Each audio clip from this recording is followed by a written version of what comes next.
तो बच्चों हमने जो डिस्कस किया था इक्विवेलेंट कंसेप्ट के बारे में कि इक्विवेलेंट कंसेप्ट क्या है, उससे रिलेटेड जो हमने उसके कुछ प्रैक्टिस न्यूमेरिकल्स की थी। हम देखेंगे इक्विवेलेंट कंसेप्ट जो है अब हमारा अप्लाई कहाँ होने वाला है। तो नेक्स्ट टॉपिक है हमारा बच्चों किसका, नॉर्मेलिटी। तो नॉर्मेलिटी क्या है बच्चों? नॉर्मेलिटी एक कंसंट्रेशन टर्म है जिसमें सॉल्यूशन हमारे पास होता है। सॉल्यूशन की अगर हमें कंसंट्रेशन फाइंड आउट करनी है ना, तो अलग अलग कंसंट्रेशन टर्म्स जो है हमारे प्रीवियस चैप्टर्स के अंदर भी थी, लाइक मोलरिटी वगैरह, मोलिलिटी वगैरह, ठीक है। तो सिमिलरली एक कंसंट्रेशन टर्म है हमारी नॉर्मलिटी। इस नॉर्मलिटी टर्म के अंदर, कंसंट्रेशन टर्म के अंदर जो है यूज होगा इक्विवेलेंट कंसेप्ट से रिलेटेड जो फॉर्मूलाज वगैरह हैं वो। अब बच्चों नॉर्मलिटी होता क्या है, तो इसमें लिखा हुआ है, देखिए, normality of a solution is defined as the number of equivalents of solute. यहाँ पर लिखा हुआ है बच्चों, देखिए, number of equivalents of solute. और हमने देखा है कि नंबर ऑफ इक्विवेलेंट्स कैसे निकाले जाते हैं, नंबर ऑफ ग्राम इक्विवेलेंट्स बोल दो, नंबर ऑफ इक्विवेलेंट्स जो है कैसे कैलकुलेट करते हैं वो हमें पता है। तो नंबर ऑफ इक्विवेलेंट जो है किसी 1 लीटर सॉल्यूशन के अंदर, या हम बोले कि 1000 ml सॉल्यूशन के अंदर प्रेजेंट है, तो हम कहेंगे कि वहां पर जो है कंसंट्रेशन क्या होगी, नॉर्मलिटी के टर्म में होगी। तो नॉर्मलिटी की डेफिनेशन क्या बन जाती है बच्चों? Normality is defined, normality of a solution is defined as the number of equivalents of solute present in 1 litre of solution. तो यहाँ पर बच्चों मैंने लिखा है कि VmL, हमने लेट कर दिया कि हमारे पास जो सॉल्यूशन है उसका वॉल्यूम जो है कितना है, VmL, ml के अंदर है, और हमें लेना किस में है, लीटर में, ठीक है। VmL of a solution is prepared by dissolving W ग्राम, यानी जो हमारे पास सॉल्यूट है बच्चों उसका वेट कितना है, इसका मास दे रखा है कितना, W gram of solute of equivalent weight, और उसका इक्विवेलेंट वेट दे रखा है बच्चों E इन वाटर। तो नंबर ऑफ ग्राम इक्विवेलेंट्स या number of equivalents of solute की अगर हम बात करें तो नंबर ऑफ इक्विवेलेंट्स क्या होंगे, लास्ट क्लास में हमने देखा था number of equivalents. Number of equivalents क्या होता है बच्चों, मास या गिवन मास ऑफ सॉल्यूट, या जो भी स्पीसीज आपको दे रखी है, यहाँ पर हमारे पास सॉल्यूट है, डिवाइड बाय हम क्या करते हैं उसका इक्विवेलेंट वेट, डिवाइड में क्या करते हैं उसका इक्विवेलेंट वेट। क्लियर है?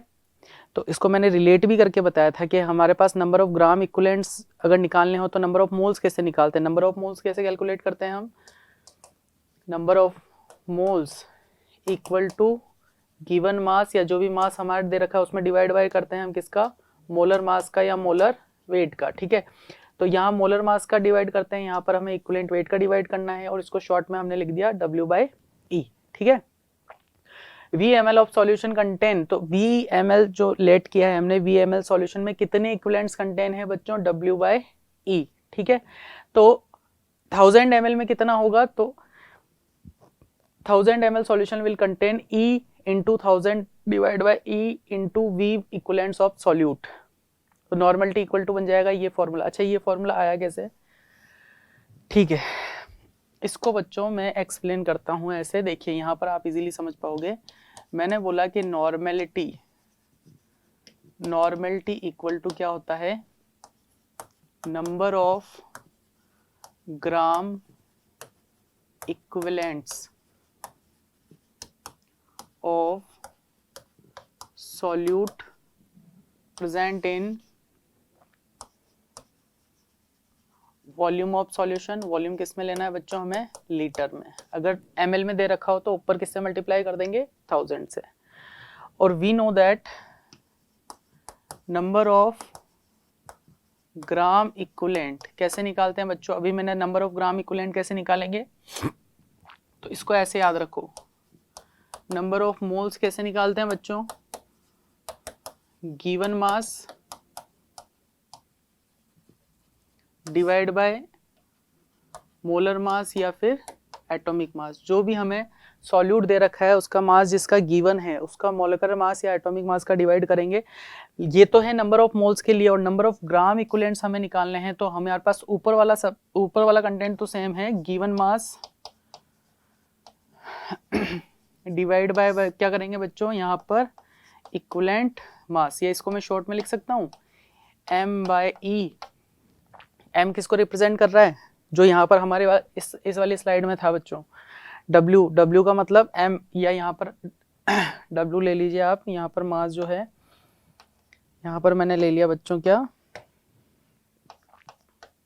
W, ठीक है।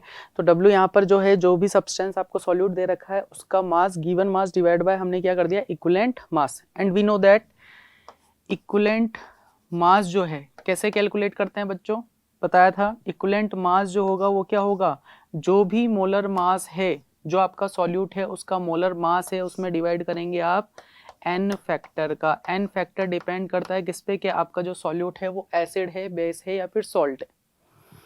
ठीक है।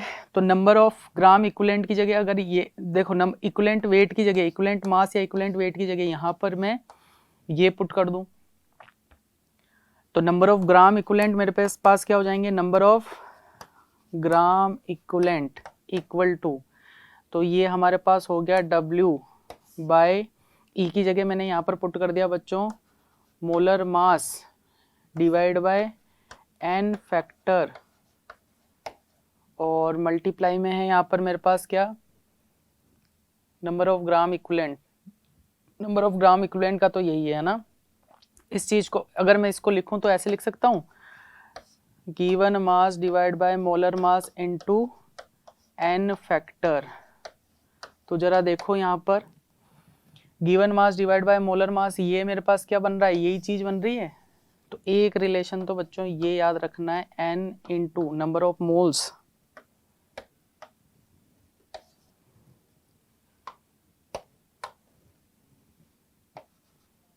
ये है मेरे पास मोल्स into n factor. Most important बच्चों, नंबर ऑफ ग्राम इक्विवेलेंट्स का जो है, नंबर ऑफ ग्राम इक्विवेलेंट्स का एक relation number of moles into n factor. चलो उसको हम वापस लिखेंगे। यहाँ पर मैं ये बता रहा हूँ कि नंबर ऑफ ग्राम इक्विवेलेंट जो है, यहाँ पर मेरे पास इक्विवेलेंट वेट है molecular mass into n factor. अगर मैं इसको यहाँ पर पुट करता हूँ तो एक रिलेशन मेरे पास बन के आता है ये वाला। तो बच्चों क्या इस रिलेशन को मैं नॉर्मलिटी में लिख दूं, यहाँ पर नॉर्मलिटी को रिप्रेजेंट कर देता हूँ n से, n equal to number of gram equivalents की जगह, इसकी जगह नंबर ऑफ ग्राम इक्विवेलेंट्स की जगह मैंने क्या लिख दिया बच्चों, W into n factor divide by molar mass into volume. अगर बच्चों ये ml में है तो मैं इसको किससे मल्टीप्लाई करूंगा, 1000 से। बात आ रही है समझ में। तो यहाँ पर देखिए जरा हमारे पास क्या था, ये इक्विवेलेंट वेट, तो ये W upon equivalent weight volume ऐसा कैसा, तो यहाँ पर ये जो है E upon W, E upon W किसकी जगह लिखा हमने, E अपॉन W जो है किसके लिखे, E अपॉन W जो है यहाँ पर क्या होगा, E अपॉन W हमारे पास ग्राम इक्विवेलेंट्स है ना। तो ये वॉल्यूम में प्रेजेंट है तो E बाय W एक रिलेशन बन गया, तो W into 1000 upon E into V। Next relation है बच्चों normality, n equal to molarity into n factor या वैलेंसी फैक्टर। मोस्ट इंपॉर्टेंट ये रिलेशन भी बच्चों आपको याद रखना है। अब ये रिलेशन भी हमने जो अभी डेरिवेशन किया था उसी से निकल गया। नेक्स्ट है आपका नॉर्मलिटी NV ml में, normality into volume equal to molarity into volume into n factor. अब देखो यहाँ पर जो है ये भी रिलेशन है एक, ये भी इंपॉर्टेंट है, ये भी याद रखना है। मिली इक्विवेलेंट्स, अगर मिली इक्विवेलेंट्स में लो तो यहाँ पर milli equivalents equal to milli moles into n factor. Normality is temperature dependent concentration term, याद रखना बच्चों temperature independent temperature dependent concentration term है, जिसमें भी वॉल्यूम का डिवाइड हो, कंसंट्रेशन टर्म्स में जिसका भी वॉल्यूम का डिवाइड हो वो कंसंट्रेशन टर्म्स हैं जो कैसी होती है, टेम्परेचर डिपेंडेंट। अब बच्चों ये रिलेशन अगर मैं आपसे बोल रहा हूँ ना, ये वाला रिलेशन, ये वाला रिलेशन, ये वाला रिलेशन इंपॉर्टेंट है, याद रखना है। अगर आप डायरेक्ट याद रख सकते हैं तो ठीक, वरना अभी मैंने यहाँ पर एक डेरिवेशन बताया बच्चों, देखो कैसे डिराइव कर सकते हैं इसको। एक रिलेशन तो मेरे पास बच्चों आया ये वाला निकल के, है ना, कि नॉर्मलिटी इक्वल टू क्या होगा, given mass of solute divide by उसका molar mass into n factor 1000 volume divide में ml में है, लीटर में दे रखा है तो आप 1000 को हटा दो वहां से, ठीक है। एक इसको मैं थोड़ा रफ कर देता हूं इधर से,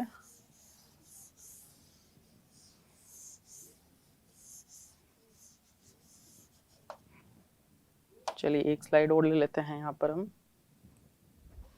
यहाँ पर एक रिलेशन देखा था बच्चों, मैंने क्या देखा था अभी, normality equal to molarity into n factor, ये एक रिलेशन निकल के आया था। अब डायरेक्ट तो याद रखना ही है, लेकिन ये आया कहाँ से? तो आया भी यही जो हमने फॉर्मूले लिखे हैं उसी से आया बच्चों। अभी हमने लिखा normality equal to number of gram equivalent of solute present in volume of solution, किस में बच्चों? लीटर में, ठीक है। एंड वी नो दैट, हम क्या जानते हैं? नंबर ऑफ ग्राम इक्विवेलेंट कैसे निकलता है? नंबर ऑफ ग्राम, तो नंबर ऑफ मोल्स कैसे निकलता है? गिवन मास, गिवन मास बोल दो या गिवन वेट बोल दो, given weight divide by number of moles में किसका डिवाइड करते हैं? मोलर मास का। यहाँ पर डिवाइड करेंगे बच्चों किसका? इक्विवेलेंट वेट या इक्विवेलेंट मास का। और हमें पता है, we know that equivalent weight जो हम निकालते हैं, कैसे निकालते हैं बच्चों? जो मोलर मास है उसमें डिवाइड करते हैं किसका? n फैक्टर का। तो अगर यही चीज मैं यहाँ लिखूं तो मेरे पास नंबर ऑफ ग्राम इक्विवेलेंट्स, देखो जरा, इसकी जगह मैं ये पुट कर रहा हूं तो यहाँ पर मेरे पास क्या है? गिवन मास, जो भी सॉल्यूट का मास दे रखा होगा, डिवाइड किसका करेंगे? Molar mass. और ये n फैक्टर को मैं लिख देता हूं बच्चों न्यूमरेटर साइड में, ठीक है, बिकॉज ये यहाँ पर नीचे आएगा तो ये क्रॉस मल्टीप्लाई करेंगे तो ऊपर चला जाएगा, ठीक है। और बच्चों ये वाली चीज जो है मैं पुट कर देता हूँ यहाँ पर, तो मेरे पास normality equal to, normality equal to क्या बन जाएगा बच्चों? Given mass into n factor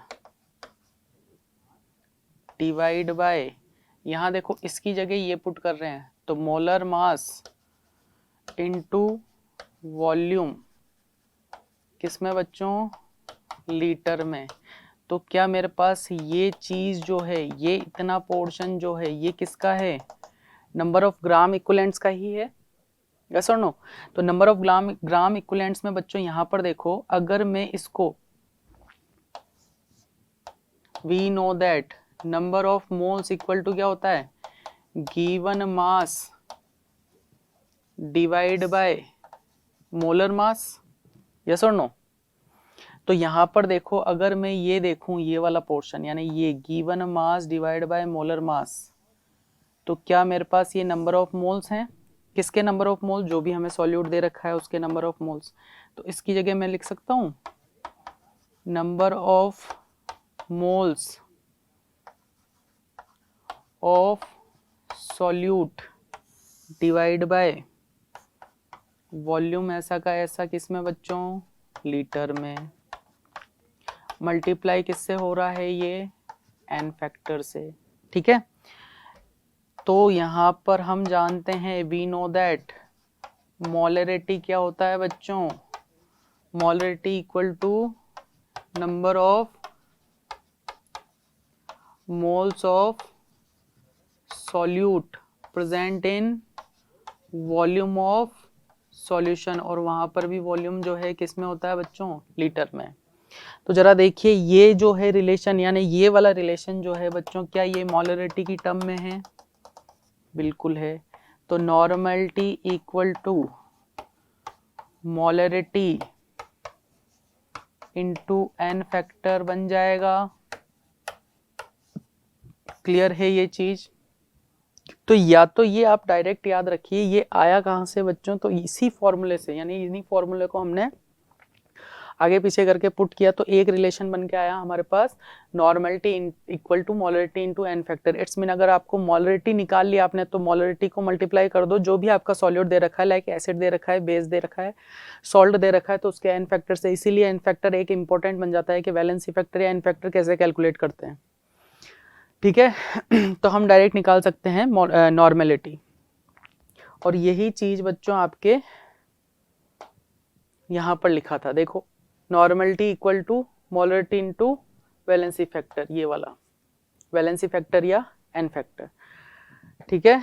अच्छा बच्चों, इसके अलावा एक रिलेशन और याद रखना है बच्चों आपका, देखो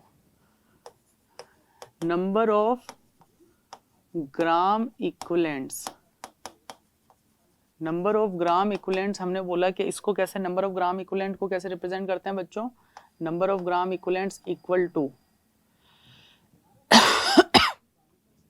गिवन मास डिवाइड बाय क्या करेंगे बच्चों, वहां पर नंबर ऑफ मोल्स निकालते हैं, नंबर ऑफ मोल्स में डिवाइड करते हैं हम किसका, मोलर मास का, यहाँ पर जो है इक्विवेलेंट वेट का। और we know that equivalent weight जो होता है बच्चों क्या होगा, मोलर मास डिवाइड बाय क्या, एन फैक्टर, यस और नो। तो क्या मैं यहाँ पर इसको पुट कर दूं, तो नंबर ऑफ ग्राम इक्विवेलेंट जो होंगे given mass divide by molar मास, बच्चों अपॉन में एन फैक्टर आएगा तो एन फैक्टर को मैं यहाँ पर मल्टीप्लाई कर सकता हूँ, बिल्कुल कर सकते हैं, ठीक है। तो यहाँ पर देखो we know that number of moles equal to क्या होता है, गिवन मास डिवाइड बाय क्या होता है बच्चों, मोलर मास। तो यहाँ देखो जरा, number of given mass divide by molar मास बन रहा है, तो क्या इसकी जगह मैं नंबर ऑफ मोल्स लिख सकता हूँ, तो नंबर ऑफ ग्राम इक्विवेलेंट्स या नंबर ऑफ ग्राम इक्विवेलेंट लिख दो, या नंबर ऑफ इक्विवेलेंट जो है इक्वल टू एक रिलेशन बन जाता है बच्चों एन, एन का मतलब क्या है यहाँ पर, या नंबर ऑफ मोल्स ही लिख देते हैं सीधा, number of moles of solute into n factor. तो आप बच्चों जो है नंबर ऑफ ग्राम इक्विवेलेंट इस रिलेशन से भी निकाल सकते हो, कैसे निकाल सकते हैं बच्चों, number of gram equivalents equal to number of moles into n factor, यानी जो भी आपको सॉल्यूट एसिड दे रखा है, बेस दे रखा है, सॉल्ट दे रखा है ना, उसका एन फैक्टर आपको पता होना चाहिए, उसके नंबर ऑफ मोल्स निकाल दो, नंबर ऑफ मोल्स को मल्टीप्लाई कर दीजिए आप एन फैक्टर से, तो भी सीधा सीधा आपके नंबर ऑफ ग्राम इक्विवेलेंट्स आ जाएगा।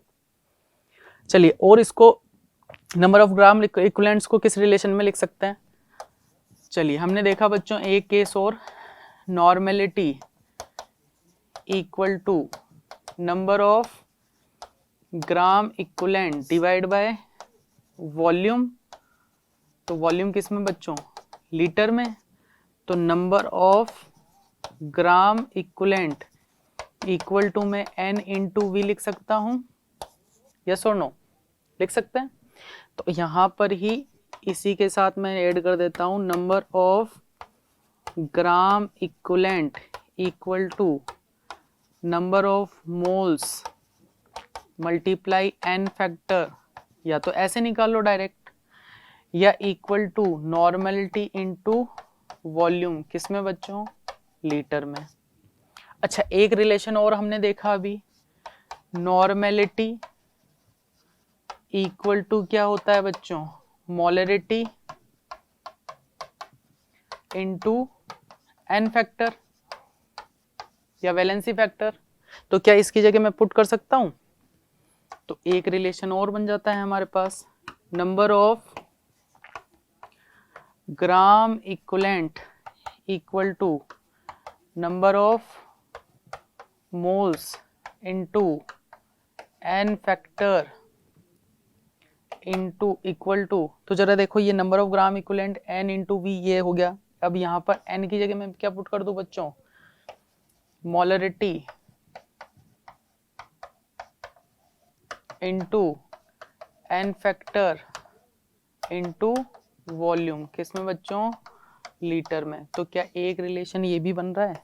तो बच्चों ये नंबर ऑफ ग्राम इक्विवेलेंट जो है आप निकाल सकते हो किस, अगर आपको नॉर्मेलिटी वॉल्यूम दे रखा हो तो डायरेक्ट, अगर आप वहां पर भी कंफ्यूज हो रहे हो तो मोलरिटी निकाल लो, मोलरिटी को वॉल्यूम से एन फैक्टर से मल्टीप्लाई कर दो तो भी नंबर ऑफ ग्राम इक्विवेलेंट्स आ जाएंगे, ठीक है। तो ये सारी चीजें ही बच्चों यहाँ पर जो है आपको दे रखी हैं। देखिए ये वाला रिलेशन भी हमने निकाला, molarity into volume into n factor, normality को यहाँ पर नंबर ऑफ ग्राम इक्विवेलेंट्स को n इंटू वी से हम लिख रहे हैं, तो n इंटू वी जो है किसके इक्वल हो जाएगा, n की जगह यहाँ पर पुट कर दिया मैंने क्या बच्चों, मोलरिटी इंटू n फैक्टर। तो इसी को मैंने यहाँ पर डिटेल में आपको एक्सप्लेन कर दिया। अब यही सारी चीजें हम क्वेश्चंस पे कैसे अप्लाई करेंगे, न्यूमेरिकल्स पे कैसे अप्लाई करते हैं, उसके लिए देखते हैं बच्चों। तो यहाँ पर देखिए, अच्छा एग्जाम्पल है यहाँ पर, calculate the normality of a solution. अब देखिए यहाँ पर जो है नॉर्मलिटी निकालनी है मुझे सॉल्यूशन की कंटेनिंग 15.8 ग्राम ऑफ KMnO4। तो बच्चों यहाँ पर सीधी सी बात है, इस सॉल्यूशन को देखने से पहले ये वाला सॉल्यूशन आप देख लीजिए, यहाँ पर भी मैं करके बता रहा हूँ। तो यहाँ पर जो है बच्चों हमारे पास 15.8 गिवन क्या है, तो सबसे पहले तो ये पहचानो 15.8 gram of KMnO4 in 50 ml acidic solution. तो KMnO4 हमें दे रखा है सॉल्यूट, तो गिवन क्या है बच्चों, मास ऑफ सॉल्यूट कितना दे रखा है 15.8 ग्राम, और हमारे पास सॉल्यूट क्या है KMnO4। निकालना क्या है बच्चों, नॉर्मलिटी निकालना है, ठीक है। ये डायरेक्ट करने का बता रहा हूँ कि डायरेक्ट ऐसे यहाँ पर जो है डिटेल में दे रखा है, वहां पर डायरेक्ट भी कर सकते हैं। तो मास ऑफ सॉल्यूट हमें दे रखा है KMnO4 और वॉल्यूम दे रखा है सॉल्यूशन का, वॉल्यूम ऑफ सॉल्यूशन। वॉल्यूम कितना दे रखा है बच्चों, हमें दे रखा है कितना 50 ml, 50 ml। और निकालना क्या है बच्चों हमें, नॉर्मलिटी। तो नॉर्मलिटी इक्वल टू एक रिलेशन मैंने अभी देखा क्या होता है, molarity into n factor. n factor किसका निकलेगा, जो भी हमारे पास सॉल्यूट है उसका। तो जरा यहां पर देखो बच्चों, n इक्वल टू, क्या मैं मोलरिटी निकाल सकता हूं, मोलरिटी इक्वल टू होता है number of moles of solute divide by, molarity equal to number of moles of solute divide by volume, और वॉल्यूम किस में होगा बच्चों, लीटर में। तो number of moles of solute, solute के नंबर ऑफ मोल्स निकालने, तो नंबर ऑफ मोल्स कैसे निकालते हैं, given mass divide by molar mass. तो बच्चों मोलर मास KMnO4 का मोलर मास होता है 158। 158 कैसे होता है सर, तो आप कैलकुलेट कर लीजिएगा। जो आपका पोटेशियम है इसका होगा 39, Mn का 55 एटॉमिक मास, और इसका कितना हो जाएगा बच्चों 16। कैलकुलेट कर लेना, 158 आएगा, ठीक है। तो नंबर ऑफ मोल्स हमारे पास 15.8, तो इसमें number of moles given mass divide by क्या करेंगे, मोलर मास 158। वॉल्यूम हमें दे रखा है बच्चों कितना 50 ml में है, तो 1000 से ऊपर मल्टीप्लाई कर दो, ये पॉइंट हटा, इससे ये कट जाएगा, यहाँ पर 1 0, ये 2 0 से 2 0, ये आ गया आपके पास 2। तो मोलरिटी मेरे पास कितनी आई बच्चों 2m, तो 2 इंटू, अब बच्चों जरा यहाँ पर देखो n factor, KMnO4 acidic solution में है, तो मैंने बताया था एसिडिक सॉल्यूशन में, और इंपॉर्टेंट भी बताया था कि K2Cr2O7 एंड KMnO4 का एसिडिक, बेसिक और न्यूट्रल के अंदर आपको याद रखना है। तो एसिडिक सॉल्यूशन के अंदर KMnO4 का जो n फैक्टर होता है वो बच्चा कितना होता है 5। तो n equal to normality equal to कितना हो गया 10n, यहाँ पर यूनिट लगा देंगे आप n। तो ये तो एक शॉर्ट मेथड है, इसी को डिटेल में बच्चों यहाँ पर बता रखा है। नॉर्मलिटी इक्वल टू, यहाँ पर हमने वो फॉर्मूला लगाया कि given mass divide by equivalent weight into volume, और वॉल्यूम जो है ml में है तो ऊपर मल्टीप्लाई कर दिया किससे 1000 से, ठीक है। तो मोलर मास इक्विवेलेंट वेट कैसे निकालते हैं, molar mass of KMnO4 divide by उसका वैलेंसी फैक्टर, तो यहाँ पर मोलर मास कर दिया, वैलेंसी फैक्टर 31.6। तो यहाँ पर जो है आप वैल्यूज पुट करोगे, कितना दे रखा है आपको 15.8 पुट करोगे, यहाँ पर जो है 31.6, वॉल्यूम आप 50 ml मल्टीप्लाई बाय 1000 करोगे तो भी आपके पास नॉर्मलिटी निकल के आएगी 10n। क्लियर है। नेक्स्ट जो है बच्चों क्वेश्चन है आपके पास, calculate the normality of a solution containing 50 ml of 5m solution of K2Cr2O7 in acidic medium, ठीक है। K2Cr2 बच्चों यहाँ पर देखो कैलकुलेट क्या करनी है, हमें नॉर्मलिटी कैलकुलेट करनी है। दे क्या रखा है, हमें वॉल्यूम दे रखा है। यहाँ पर देखो सीधा सीधा क्या दिया है बच्चों, मोलरिटी दी है सॉल्यूशन की, यस और नो, मोलरिटी दी रखी है, वॉल्यूम हमें दे रखा है, ठीक है। और एसिडिक सॉल्यूशन में बच्चों K2Cr2O7 है, इसका n फैक्टर याद हो तो पता है ना सभी को 6। तो नॉर्मलिटी इक्वल टू सीधा सीधा हमने लगा दिया बच्चों मोलरिटी इनटू वैलेंसी फैक्टर 5 × 6 तो कितना आ जाएगा 30N। क्लियर है। Next, find out normality of 0.74 gram of CaOH whole twice. ठीक है, इसकी हमें नॉर्मेलिटी निकालनी है, तो वापस वही केस किया है। तो normality into molarity into valency factor, और बच्चों CaOH का होल ट्वाइस दे रखा है कैल्शियम हाइड्रोक्साइड, तो कितने OH आयंस देगा, OH माइनस आयंस, तो इसका N फैक्टर 2 देगा ना यहाँ पर, तो N फैक्टर कितना हो जाएगा बच्चों 2। अब मोलरिटी निकालनी है, तो molarity equal to number of moles into volume, किसमें, लीटर में, तो वॉल्यूम हमें किसमें दे रखा है, नंबर ऑफ मोल्स कैसे निकालेंगे, गिवन मास डिवाइड बाय कितना, मोलर मास, और CaOH का होल ट्वाइस जो है इसका मोलर मास हो जाएगा बच्चों कितना 74, तो 74 0.0, और यहाँ पर हमारे पास वॉल्यूम दे रखा है 5 ml, 5 ml जो है 1000 लीटर में करेंगे तो 1000 मल्टीप्लाई होगा, तो यहाँ पर मोलरिटी आ जाएगी 2m, तो 2m यहाँ मोलरिटी है, मोलरिटी को मल्टीप्लाई कर दिया बच्चों n फैक्टर से, तो 4n हमारे पास क्या आ गया इसका नॉर्मेलिटी। क्लियर है। चलिए next question, find gram equivalent of, अब देखिए यहाँ पर एक आ गया ना, ग्राम equivalent of 3.65 gram of HCl। तो बच्चों यहाँ पर अभी मैंने बहुत सारे relation, number of gram equivalent कैसे निकाल सकते हैं, एक तो रिलेशन था नंबर ऑफ ग्राम इक्विवेलेंट्स का, कौन सा हमारे पास, के number of moles, number of moles निकालने हम उसको मल्टीप्लाई कर दें किससे बच्चों, n फैक्टर से, तो नंबर ऑफ मोल्स किसके निकलेंगे, नंबर ऑफ मोल्स HCl के निकलेंगे, और HCl के नंबर ऑफ मोल्स क्या होंगे, गिवन मास, इसका मास दे रखा है बच्चों 3.65, डिवाइड बाय क्या करेंगे इसका मोलर मास, तो HCl का मोलर मास कितना होगा बच्चों, HCl हाइड्रोजन का 1 प्लस 35.5 कितना हो जाएगा 36.5, तो यहाँ पर 36.5 divide multiply by n factor, और HCl का n फैक्टर पता है बच्चों कितना 1, इसको मल्टीप्लाई करेंगे बच्चों तो 0.1 मल्टीप्लाई 1 तो आएगा 0.1 ग्राम इक्विवेलेंट्स आए हैं ये हमारे पास। अब नॉर्मेलिटी अगर हमसे पूछता तो नंबर ऑफ ग्राम इक्विवेलेंट जो है डिवाइड कर देते, वॉल्यूम भी दे रखा होता है ऐसे तो क्वेश्चन में अगर पूछता तो। नेक्स्ट एग्जांपल है हमारे पास, find number of gram equivalent, अब यहाँ पर भी नंबर ऑफ ग्राम इक्विवेलेंट्स पूछ रहा है बच्चों, वॉल्यूम दे रखा है, वॉल्यूम दे रखा है यहाँ पर, और 0.2 m H2SO4, अच्छा 0.2 कैपिटल M होगा यहाँ पर, M कैपिटल M, यानी ये यहाँ पर हमारे पास दिया है मोलरिटी, तो नंबर ऑफ ग्राम इक्विवेलेंट का एक रिलेशन और था हमारे पास, molarity into n factor into volume, सीधा हमने रिलेशन लगाया यहाँ पर, और मोलरिटी जो दे रखी है वो पुट कर दी, n फैक्टर हम जानते हैं कि यहाँ पर H2SO4 है तो इसका n फैक्टर कितना होगा बच्चों 2, वॉल्यूम हमें दे रखा है ml में, तो लीटर में चेंज करने के लिए 10⁻³ से मल्टीप्लाई किया, तो नंबर ऑफ ग्राम इक्विवेलेंट्स आया हमारे पास बच्चों कितने 0.02। क्लियर है बच्चों ये चीज। तो बच्चों ये स्पेशली आपको याद रखना है कि कौन कौन से रिलेशन बन रहे हैं नॉर्मेलिटी के, और उनको हम क्वेश्चंस पे कैसे अप्लाई कर रहे हैं।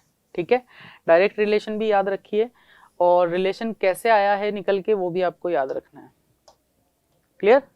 अब different cases of normality, normality के अलग अलग केस कैसे बनते हैं कि अगर दो सॉल्यूशंस को आपस में हम मिक्स कर रहे हैं, या यहाँ पर डाइल्यूशन कर रहे हैं, यहाँ पर मिक्सिंग कर रहे हैं, तो उनकी नॉर्मेलिटी, यानी आपको दो सॉल्यूशन, उसकी एक सॉल्यूशन की नॉर्मेलिटी वॉल्यूम दे रखा होगा, दूसरे सॉल्यूशन जो है उसको मिक्स कर रहे हैं, तो मिक्स करने से पहले और मिक्स करने के बाद दोनों की नॉर्मेलिटी वॉल्यूम अलग अलग दे रखा हो, तो मिक्स करने के बाद जो है किसी का भी नॉर्मेलिटी पूछ सकता है, वॉल्यूम पूछ सकता है बिफोर द डाइल्यूशन या आफ्टर द डाइल्यूशन। ठीक है, तो उसके लिए बच्चों यहाँ पर हम लगाते हैं नॉर्मेलिटी इक्वेशन, जैसे मोलरिटी की इक्वेशन होते हैं वैसे नॉर्मेलिटी की इक्वेशन या हम बोल सकते हैं नॉर्मेलिटी ऑफ डाइल्यूशन। डाइल्यूशन के केस में नॉर्मेलिटी जो निकलती है बच्चों उसके लिए इक्वेशन लगाई जाती है N1V1 इक्वल टू N2V2।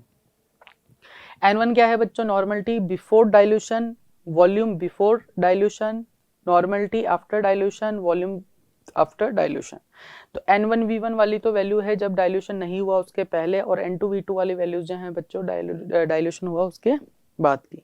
अब सीधी सी बात है बच्चों, अपने पास रिलेशन है N1V1 इक्वल टू, अगर सपोज कि ये क्वेश्चन के अंदर मुझे ये दिया है, मुझे ये दिया है, मुझे ये पता है, तो क्या V2 निकाल सकता हूँ, बिल्कुल निकाल सकते हैं। V2 इक्वल टू क्या हो जाएगा N1V1 अपॉन N2, या ये दिया है, ये दिया है, ये दिया है, ये पूछा है, तो भी हम इसमें डिवाइड कर देंगे। ठीक है, समझते हैं क्वेश्चन से। तो एक क्वेश्चन है हमारे पास, what is the normality of resulting solution, resulting solution obtained by dilution of 200 ml of 0.2 m, capital M दे रखा है। तो बच्चों देखो क्या क्या दे रखा है, M1 आपको दे रखा है 0.2 m HCl सॉल्यूशन, है ना। तो ये हमें दे रखा है M1 0.2 SO2 1 लीटर यानी 1 लीटर सॉल्यूशन के अंदर हम इसको ऐड कर रहे हैं। तो समझने की कोशिश करो बच्चों क्वेश्चन को कि यहाँ पर हमें दिया है M1 दिया है 0.2 m, ये हमें दी है मोलरिटी। तो क्या मैं क्या मैं N1 निकाल सकता हूँ? नॉर्मलिटी नहीं दी है हमें, मोलरिटी की टर्म में दिया है, तो N1 निकाल सकते हैं बिल्कुल। हम जानते हैं normality equal to molarity into n factor. अब n फैक्टर किसका निकालेंगे? HCl सॉल्यूशन का ही निकालेंगे। तो n फैक्टर उसके लिए कितना हो जाएगा बच्चों 1, तो 0.2 को आप मल्टीप्लाई कर देंगे 1, तो हमारे पास N1 आ जाएगा कितना बच्चों 0.2। What is the normality of resulting solution obtained by dilution of 200 ml? अच्छा यहाँ पर देखो 200 ml में हम कर रहे हैं, तो इसका मतलब V1 हमें दिया है बच्चों कितना 200 ml, और किस में कर रहे हैं 1 लीटर सॉल्यूशन में, तो इसका मतलब V2 हमें दिया है बच्चों कितना 1 लीटर। तो ये हमसे पूछ रहा है कि नॉर्मलिटी क्या होगी रिजल्टिंग की, यानी हमें N2 पूछ रहा है। तो we know that N1 V1 equal to N2 V2, तो ये हमसे N2 पूछ रहा है बच्चों, तो N2 इक्वल टू कितना हो जाएगा N1 V1 divide by V2। यहाँ वैल्यूज पुट कर दीजिए जो भी वैल्यूज आपको दे रखी है। तो यहाँ वैल्यूज पुट करने पे बच्चों आपके पास आएगा 0.04 n। तो ये तो बात हुई किसकी बच्चों, जब आपके पास एक सॉल्यूशन के अंदर दूसरा सॉल्यूशन हम डाइल्यूट कर रहे हैं, ठीक है। उस केस में आपको ये चीजें, 4 चीजें हैं हमारे पास, चारों में से 3 चीज नोन होगी, 1 चीज अननोन होगी, तो आपको कैलकुलेट करना है। नेक्स्ट है बच्चों नॉर्मलिटी ऑन मिक्सिंग।